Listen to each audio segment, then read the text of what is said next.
हाँ भाई, तो आज हमें ब्रॉक लेसनर का रिटर्न देखने को मिला और साथ ही साथ में भाई ओबा फेमी अगर यहाँ पे हमें देखने को मिलते तो ये चीज़ कंफर्म हो जाती कि यानी कि ब्रॉक लेसनर के जो ओपोनेंट होते हैं रेसलमेनिया 42 में, तो वो ओबा फेमी ही होते। और भाई क्या कुछ यानी कि हमें नया देखने को मिला यानी कि ब्रॉक लेसनर के रिटर्न के बारे में आज हम बात करने वाले हैं। सबसे पहले तो भाई ब्रॉक लेसनर का जो शेड्यूल होता है वो यानी कि यहाँ पे लोगन फॉल ने यानी कि फॉल एमिन ने यहाँ पे लगा दिया है कि वो यानी कि मार्च के यानी कि अप्रैल के यानी कि मंथ में वो यानी कि रहने वाले हैं डब्ल्यू के ऊपर। मतलब भाई ऐसा समझ लो कि वो यानी कि रेसलमेनिया तक ही यानी कि गिव अवे करने वाले हैं। और इस बार जो मुझे लगता है कि जो पहला ओपनर आने वाला है यानी कि ब्रॉक लेसनर का, तो आप तो देख ही सकते हैं कि यानी कि ब्रॉन सेरिन भी पूरी तरीके से इंजर्ड हो जाते हैं और यानी कि क्वालीफाई मैच यानी कि जीतने के हाथों से गवा देते हैं इसी तरीके से। और तो और भाई सच में ये मुझे लगता है कि एक यानी कि चाल हो सकती है या फिर एक डब्ल्यू का कॉन्ट्रैक्ट मुझे लगता है कहीं से हो सकता है इसी तरीके से। पर भाई मजे की बात ये यहाँ पे कि जे ऊसो ने यानी कि क्वालीफाई मैच जीत लिया और यहाँ पे जो मेंबरशिप पाई है यानी कि एलिमिनेशन चेंबर में जाने के लिए। तो अब बात करते हैं ब्रॉक लेसनर के बारे में। तो देखो भाई, ब्रॉक लेसनर का जो अब ओपोनेंट होने वाला है यानी कि रेसलमेनिया तक, तो वो ब्रॉक लेसनर खुद ही यानी कि चूज करने वाले हैं।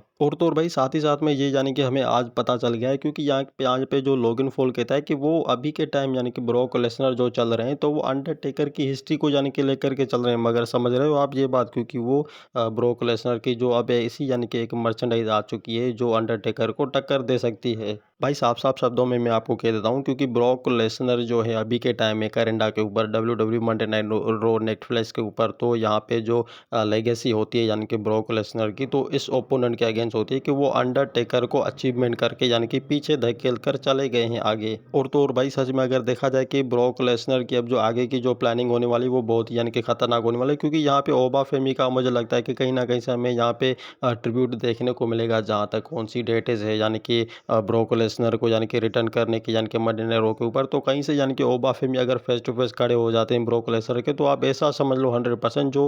ओपोनेंट होने वाला है यानी कि ब्रॉक लेसनर का रेसलमेनिया 42 के लिए, तो वो ओबा फेमी ही हो सकता है। और ये चीज़ भाई मुझे लगता है कि हमें यानी कि बहुत ही जल्द देखने को मिलेगी जब यानी कि फेस टू फेस यानी कि होगी यानी कि ओबा फेमी के सामने। तो कौन सा रीजन होगा भाई, मुझे लगता है कि ब्रॉक लेसनर उसको अचीवमेंट कर पाएंगे या फिर नहीं, ये अभी कहने के लिए मुझे नहीं लगता कि वो कर भी पाएंगे यानी, क्योंकि अभी के टाइम में यानी कि ब्रॉक लेसनर जो चल रहे हैं तो वो ओल्ड यानी कि एज के ऊपर चल रहे हैं। तो देखते हैं कि लेट्स सी यानी कि क्या होता है ब्रॉक लेसनर और ओबा फेमी के बीच में। और अगर भाई सब कुछ सही चला तो मुझे लगता है कि डब्ल्यू यहाँ पे एक प्लान रख सकती है और वो ये प्लान होगा यानी कि रेसलमेनिया में यानी कि मेन इवेंट कर सकता है ब्रॉक लेसनर, और उसी के साथ यहाँ पे हमें उसका रिटायरमेंट भी यहाँ पे फाइनली देखने को मिल सकता है इसके हिसाब से। तो ऐसा ही लगना चाहिए।